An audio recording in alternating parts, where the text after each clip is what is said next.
Buenas noches mis queridos socios de aprendizaje. Estamos ya en la sesión del día miércoles de los Learning Talks. Muy contento porque, bueno, ayer tuve una sesión espectacular de plan de vida. Algunos de ustedes estuvieron conmigo en esta excelente sesión. Y bueno, por cierto, vamos a tenerla de nuevo debido a que mucha gente me escribió diciéndome que habían tenido la intención de participar, pero que tenían problemas para asistir. Pero ya el próximo jueves 26 de diciembre, el jueves 26 de diciembre a las 7 de la noche, hora de Nueva York, vamos a tener una nueva sesión de plan de vida. Saludo a mi querido Gustavo Beltrán, que debe estar probablemente en México, Simón Iraoquín desde Miami, Trinidad, Jamaica o quién sabe qué parte, y Idni Araujo, que se conecta también, Manuel Cruz. Que bueno, estamos muy visitados el día de hoy. Bueno, la semana pasada trabajamos con estrategias de aprendizaje y bueno, algunos de ustedes ya saben que pueden conectarse a través de mi canal de YouTube. Ahí está la sesión de la semana pasada y las semanas anteriores. Pero para recordarles, simplemente les menciono que habíamos hablado de las estrategias llamadas de ensayo, de las estrategias denominadas de elaboración, de las estrategias de organización, de las estrategias de control, y el día de hoy vamos a sumarle, además, que ya comenzamos la semana pasada a hablar sobre estrategias de planificación. Qué gusto también para mí, Manuel, estar en contacto contigo. Me alegra que te conectes con nosotros. Entonces, estas estrategias de planificación lo que hacen es que nosotros establezcamos un objetivo y busquemos cumplir con una meta de aprendizaje. Cualquier sesión que nosotros planifiquemos para realizar una experiencia de aprendizaje que tiene un objetivo y trazamos unas metas de aprendizaje, eso estamos utilizando una estrategia de planificación. Ya se conecta Dani Carrasco desde Guadalajara, qué bueno. Luego, por ejemplo, cuando nosotros establecemos, utilizando las preguntas, utilizando una evaluación, establecemos el conocimiento previo que un socio de aprendizaje posee sobre un tema, entonces luego planificamos todo lo que es necesario para llevar al socio de aprendizaje del conocimiento que posee al conocimiento que nosotros queremos que tenga. Puede ser que tenga desconocimiento absoluto del tema, entonces planificamos para que vaya hacia adelante. Qué bueno, se conecta José Luis Martínez probablemente desde Margarita, y Ralph Echeverría, mi querido Ralph, se conecta desde Miami, mi querido hermano Rafael Echeverría. Cuando nosotros, por ejemplo, tomamos un proceso y lo descomponemos en las diferentes actividades, en los diferentes pasos que debemos seguir, eso es una estrategia de planificación. Cuando nosotros le decimos al socio de aprendizaje que observe un proceso y lo descomponga, quizás, por ejemplo, estableciendo un mapa mental o realizando un mapa conceptual o estructurando un flujograma, esa es una estrategia de las llamadas de planificación.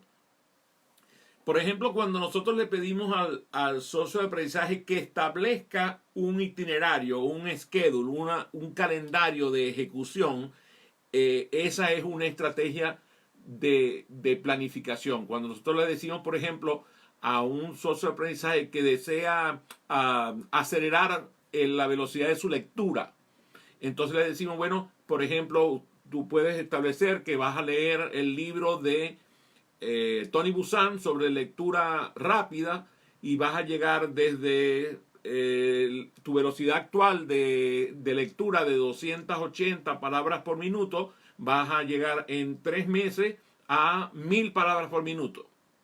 Entonces establece un calendario de actividades que, por ejemplo, voy a leer 30 minutos al día y voy a medir la velocidad de lectura con una herramienta de lectura veloz.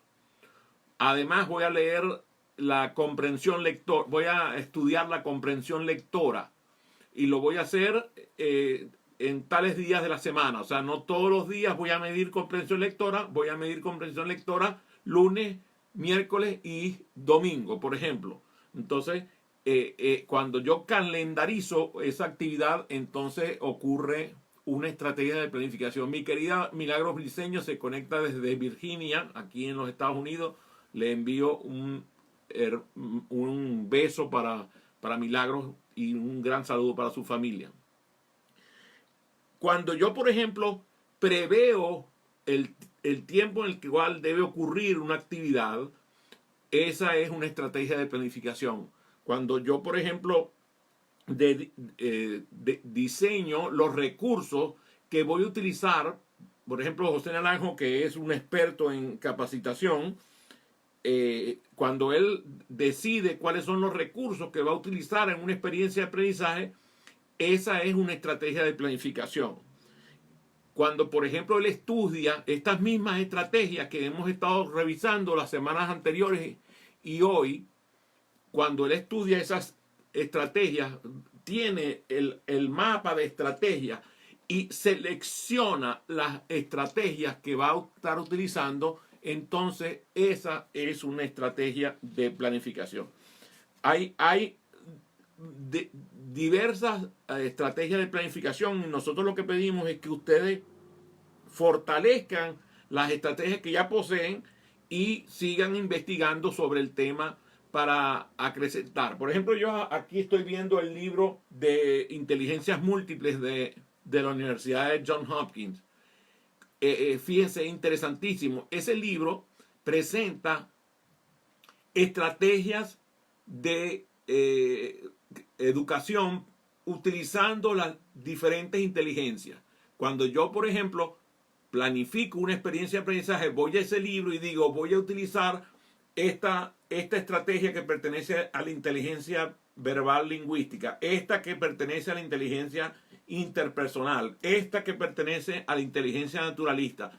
Entonces agarro estrategias de las 8 inteligencias, las integro en una experiencia de aprendizaje y eso le da una gran fortaleza a la experiencia de aprendizaje que estoy conduciendo. Por eso les pido que profundicen en el estudio de estrategias de planificación. A ver, preguntas con respecto a esta actividad. Vamos a ver qué pregunta aparece por alguna de las redes. Tenemos por Zoom, por WhatsApp, por Instagram y por Facebook. Por cierto que recuerden poner sus señales de corazoncitos en la red de Facebook y de Instagram. Me parece que ayuda a posicionar la experiencia. Aquí pregunta Jorge desde Miami, dice ¿cómo decido la estrategia que yo voy a utilizar? Fíjate, yo creo que eso tiene que ver mucho con la personalidad del facilitador. Y también tiene que ver con el estilo de aprendizaje del grupo que está atendiendo. Al principio es un poco de ensayo y error. Nosotros empezamos a utilizar estrategias dependiendo. A veces tenemos estudiantes que son conceptuales, a veces tenemos estudiantes que son abstractos.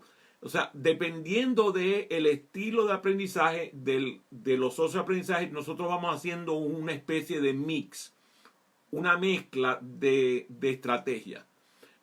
Eso implica que tú tienes que tener una caja de herramientas llenas de estrategias para poder utilizar, porque a veces nosotros lo que pasa es que poseemos muy pocas estrategias.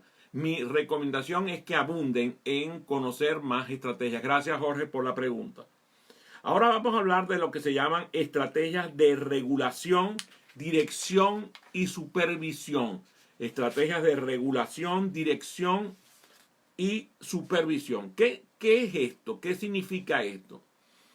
Esto se utiliza cuando durante la realización de la actividad nosotros estudiamos las capacidades que tienen nuestros socios de aprendizaje y hacemos un plan trazado de tal manera de comprobar la eficacia de lo que vamos realizando. Por ejemplo, vamos formulando preguntas. Entonces, una de las cosas que yo recomiendo es tener preguntas formuladas respecto al tema. Por ejemplo, si esta hubiera sido la primera sesión respecto a estrategias de aprendizaje, yo hubiera preguntado, por ejemplo, ¿qué es para ustedes una estrategia? Sí, gracias Luis, un gran saludo también para ti. Si yo, por ejemplo, voy a conversar sobre inteligencias múltiples, yo empiezo a preguntar, por ejemplo, ¿qué entienden ustedes por inteligencia? ¿Qué conceptos han escuchado de inteligencia?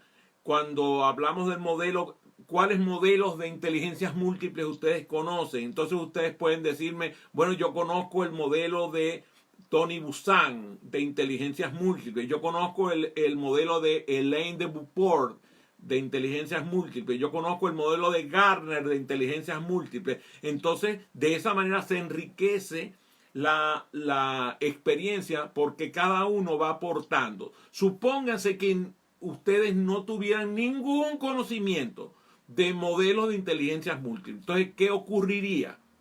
¿Qué pasaría?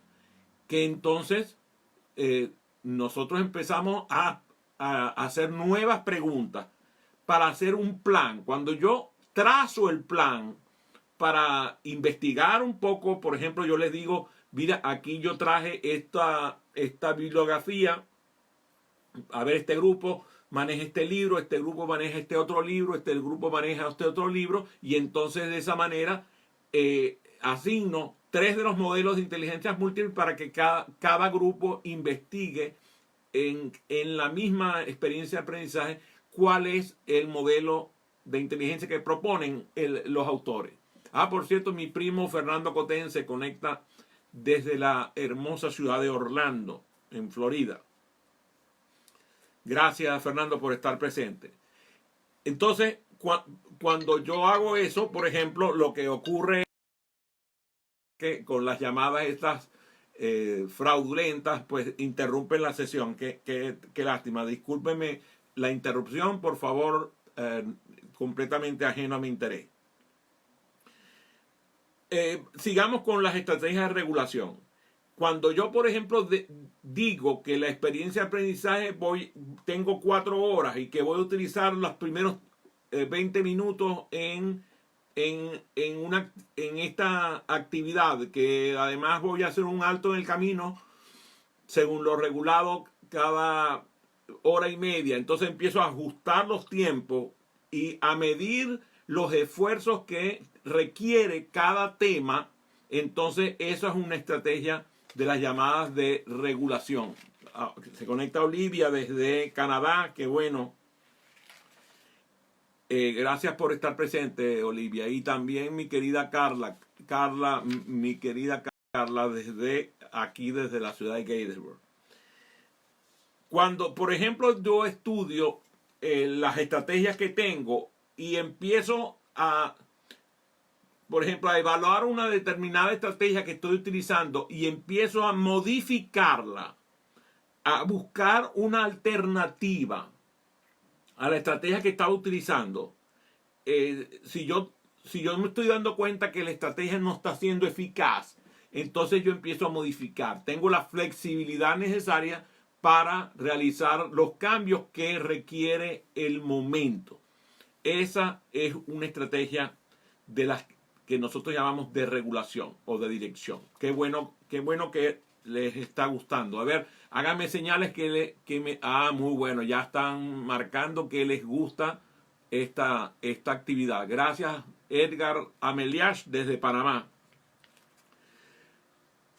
Ahora, luego de haber presentado estas estrategias, aparecen lo que se llaman las estrategias de evaluación. Por ejemplo, si yo tuviera que preguntarles a ustedes cuántos tipos de estrategia hemos hablado el día de hoy. A ver, escríbanme, a ver cuántos tipos de estrategias hemos hablado el día de hoy. Luis, Luis, a ver, empiéceme a ver. Ajá, aquí está Fernando, que está diciendo que hemos hablado de 5 estrategias. Vamos a contarlas, pues. Fíjate que casi que la pegaste. 6 estrategias hemos presentado el día de hoy. Entonces, yo empiezo a evaluar, reviso datos, por ejemplo, de cuántos modelos de inteligencia mencioné. A ver, ¿cuántos modelos? Ajá, ahí está el de Gartner, Busan, te falta uno, Luis, a ver, te falta uno. A ver si me lo nombra alguien. Es una extraordinaria autora, por cierto, que vivió en Venezuela varios años. Aquí, ya seguramente Dani Carrasco sabe cuál es la autora porque acaba de comprar el libro de esa autora. Así que Dani nos va a decir pronto cuál es la autora que me falta de las tres que nombré de inteligencias múltiples. Por ahí debe aparecer ahorita Dani diciéndolo. Cuando yo valoro, por ejemplo, que hemos conseguido, cuáles han sido los resultados que hemos alcanzado y cuáles han sido los objetivos que no hemos alcanzado, esa es una estrategia de evaluación.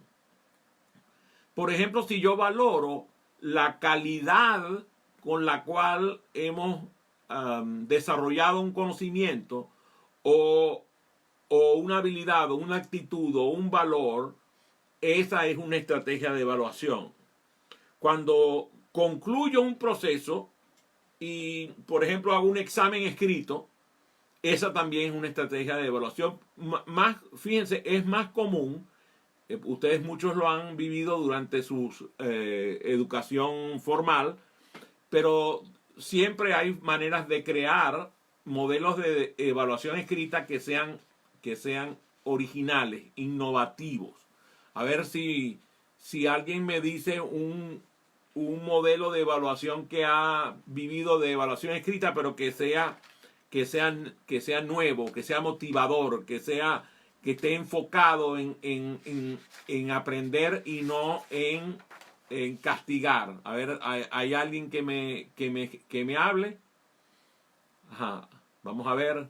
Ajá, aquí dice Ernesto. Ernesto dice que en la empresa donde ellos trabajan hacen unas evaluaciones escritas que son muy divertidas porque están basadas en dibujos y en cuadros que se llenan déjame ver que no leo bien. En completar así como el horcado. Qué bueno, gracias, bueno por eso. Si yo logro que el socio de aprendizaje enfoque su atención en lo que ha aprendido, que no se estrese, que se concentre, pero sin ansiedad, esa es una evaluación efectiva. Algunos autores dicen que debe haber, por ejemplo, un ensayo. Nosotros cuando damos el programa, vamos a ver, aquí está la contestación de Dani Carrasco. El libro se llama Las 3 caras de la mente, The Three Faces of the Mind, de la autora Elaine de Beauport. Eso, gracias Dani, muy bueno. Fíjate lo que es la verdad. Ahí estaba Dani con su libro. Por ejemplo, Dani mañana va a colaborar en una experiencia de aprendizaje allá en Guadalajara junto a José Luis Bernal sobre educación financiera. Ella va a practicar sus habilidades como facilitadora. Esa es una estrategia de ensayo. Si yo, por ejemplo, le hubiera dicho que colaborara con José Luis en el diseño instruccional de esa experiencia de aprendizaje, eso sería considerado una estrategia llamada de organización. Y si yo le hubiera, por ejemplo, presentado alguna estrategia que tuviera que apoyar el procesamiento, entonces allí habría una estrategia de elaboración. Cuando yo apoyo el proceso, apoyo el procesamiento, esas estrategias se llaman estrategias de apoyo. O sea, yo apoyo la educación con una estrategia. Fíjate, este tema está gustando bastante. Gracias por eso. A ver qué... Ah, mi querida Cari desde Guatemala. Qué bueno, qué linda. Dice Brandt, dice, las estrategias metodológicas, técnicas de aprendizaje andragógico y recursos varían de acuerdo con los objetivos y contenidos del estudio y el aprendizaje de la formación previa de los socios de aprendizaje, posibilidades, capacidades, limitaciones personales de cada quien. O sea, nosotros vamos a darnos cuenta que conjuntamente con los contenidos, los objetivos y la evaluación existen las estrategias que son los componentes del proceso de aprendizaje. Volvemos, estrategia, contenido, objetivo y evaluación hacen los componentes fundamentales de las experiencias de aprendizaje, de los procesos de aprendizaje. A ver, tengo preguntas por aquí. A ver, ya, ¿cómo elijo? Otra vez me vuelven a preguntar, ¿cómo elijo las estrategias de aprendizaje? Bueno, entre las que poseemos existe un método que es de acuerdo al contenido. Yo puedo escoger la estrategia de acuerdo al contenido, al tipo de contenido y a la cantidad de contenido. Entonces yo voy escogiendo la estrategia dependiendo del volumen de contenido que tengo que presentar y también del contexto donde está sucediendo. También escojo la estrategia de acuerdo a los contenidos previos que el socio de aprendizaje maneja. Hay veces en donde el socio de aprendizaje no tiene conocimientos previos, no posee conocimientos previos. Al no tener ese conocimiento previo, empieza a usarse una estrategia totalmente diferente. Mientras si el conocimiento del socio de aprendizaje es avanzado, la estrategia es completamente diferente. También depende de el tiempo del cual dispones. Si tú dispones de mucho tiempo, puedes utilizar, por ejemplo, un juego de aprendizaje que puede durar a veces hasta 1 hora, 2 horas y hasta más. Lo que importa es que se mantenga el objetivo en la mente y que la estrategia conduzca a un resultado completo. O sea, tienes el tiempo, puedes usarlo. Pero a veces tienes una experiencia de aprendizaje que dura apenas media hora. Entonces tienes que escoger la estrategia adecuada al tiempo del cual dispones. Otro elemento que es importante es las ganas.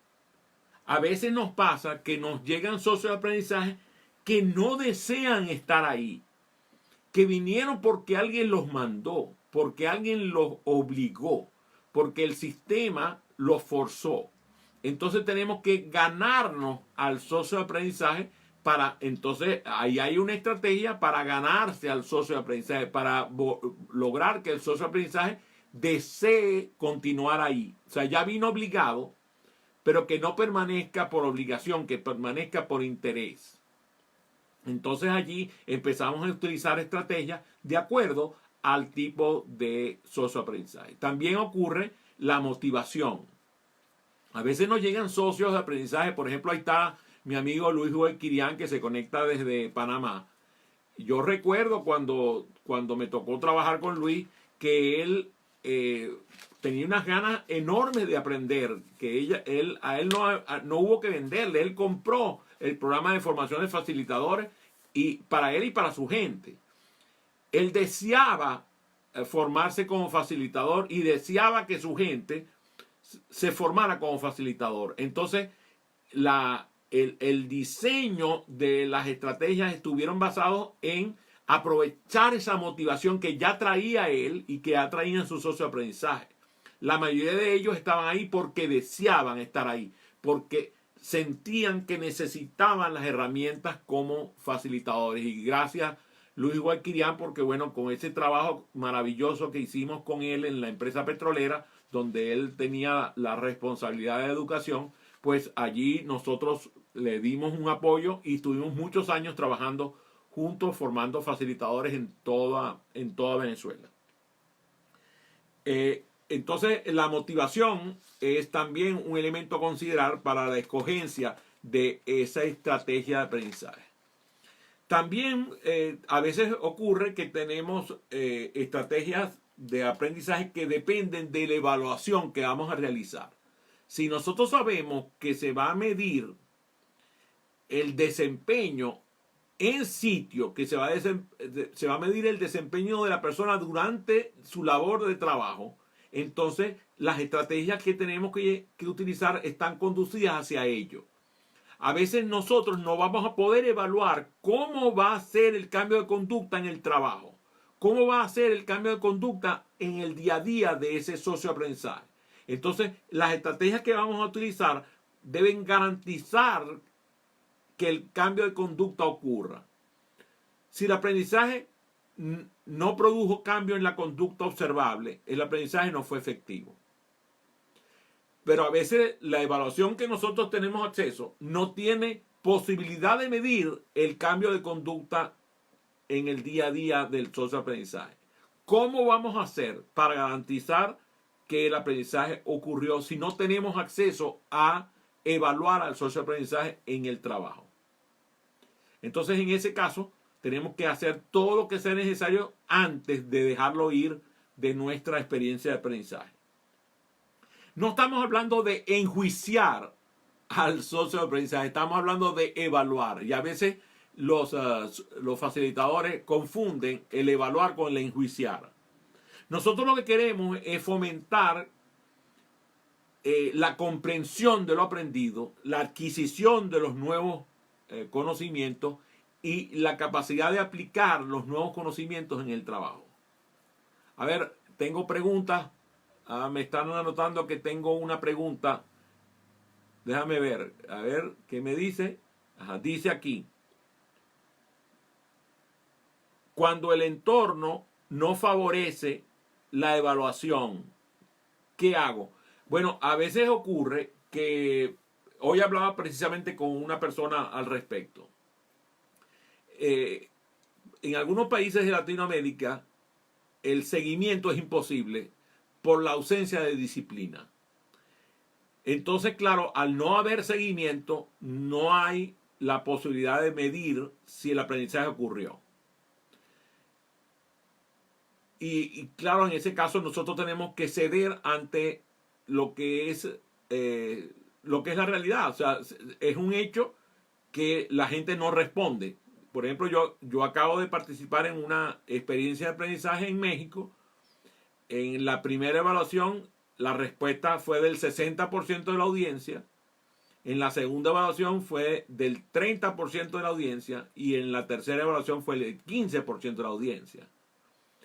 Y no había forma de compeler, de impulsar que esas respuestas vinieran. Bueno, en ese caso, pues, tú lo que debes hacer es todo lo que sea necesario para que la evaluación ocurra.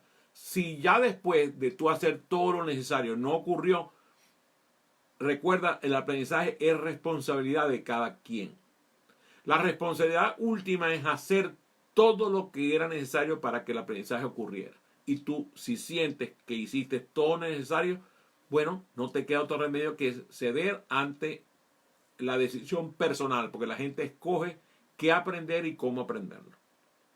Bueno, el día de hoy se nos fue el tiempo rapidísimo. Fue un gusto, un placer y un honor, como siempre, compartir con ustedes esta experiencia de aprendizaje. A ver, hagan un comentario para saber que les gustó la conversación. A ver, estoy buscando por lo menos un par de comentarios de la audiencia para saber que les gustó esta sesión de aprendizaje. Estoy ya recibiéndolo. A ver, aquí me dice, gracias por compartir tus conocimientos. Bueno, de eso se trata. A ver, dice Dani.